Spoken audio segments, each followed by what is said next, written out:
I'm Dale Warburton. I'm a former lawyer and Bitcoiner who's built a solution to solve the Bitcoin inheritance problem. This is the sixth video in a series where I respond directly to people's questions online about Bitcoin and inheritance. All right, so the question is, if my Bitcoin seed phrase dies with me, so do my coins. If I leave it to someone in my will, the lawyer can steal it. How then can we bequeath the seed phrase without third-party risk? This is, of course, the million-dollar question. How do you protect your Bitcoin during your lifetime and then ensure that your loved ones can access your Bitcoin when you're no longer there? This person correctly identifies the fact that if they put their seed phrase in their will, the lawyer will have access to it. But it's even worse than that, because during probate, your will becomes a document of public record, and people can, upon payment of a fee, inspect your will, which is another way of saying they'll get access to your Bitcoin if you put your seed phrase in there. So as a general rule of thumb, never, ever put your seed phrase in your will. So then what do you actually do? You need to have a secondary document that is private, that never becomes part of your will, but that explicitly states step by step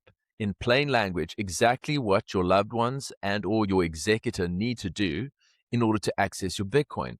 You don't have to put your seed phrase in this document, but you do need to give them sufficient information about how to access your Bitcoin without you.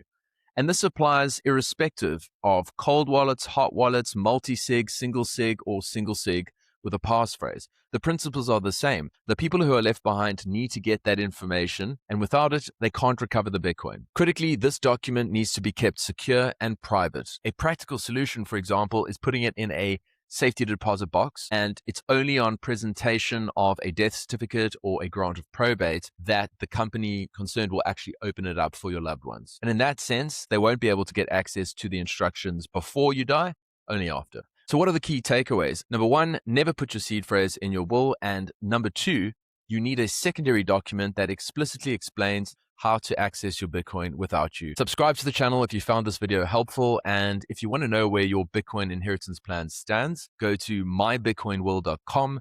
You can do a free Bitcoin inheritance stress test. It'll tell you exactly where the gaps are and what you need to do next. Until the next video, I'll see you again.